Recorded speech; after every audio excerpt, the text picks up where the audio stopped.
भारतीय उपनिषदों में एक अद्भुत कथा है, एक ऐसे बालक की जिसने मृत्यु से भी प्रश्न पूछने का साहस किया। यह है कठोपनिषद की नचिकेता और यमराज की अमर कहानी। बहुत समय पहले एक ऋषि थे, वाजश्रवा। स्वर्ग की प्राप्ति की इच्छा से उन्होंने एक भव्य यज्ञ किया और संकल्प लिया कि अपनी संपत्ति दान देंगे।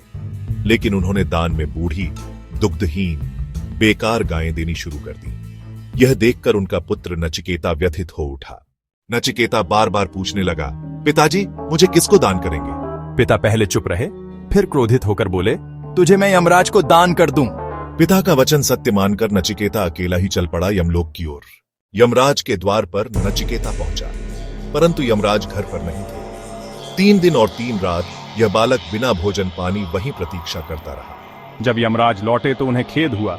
उन्होंने कहा, बालक अतिथि देवता के समान होता है, यह मेरी भूल है। इसके प्रायश्चित स्वरूप तुम 3 वरदान मांगो। पहला वरदान, नचिकेता ने मांगा कि पिता का क्रोध शांत हो और वे प्रेम से स्वीकार करें। दूसरा वरदान, उसने यज्ञ की वह विद्या जानी जिससे स्वर्ग की प्राप्ति होती है। और तीसरे वरदान में नचिकेता ने पूछा, मृत्यु के बाद आत्मा रहती है या नष्ट हो जाती है? इसका सत्य मुझे बताइए।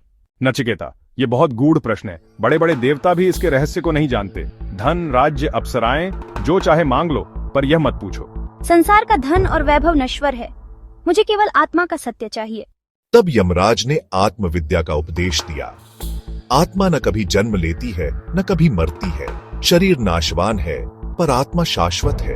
आत्मा न अस्त्र से कटती है, न अग्नि से जलती है, न जल से भीगती है, न वायु से सूखती है। जो आत्मा को जान लेता है वह मृत्यु से परे हो जाता है। ज्ञान प्राप्त कर नचिकेता अपने पिता के पास लौटा। पिता ने उसे प्रेम से अपनाया।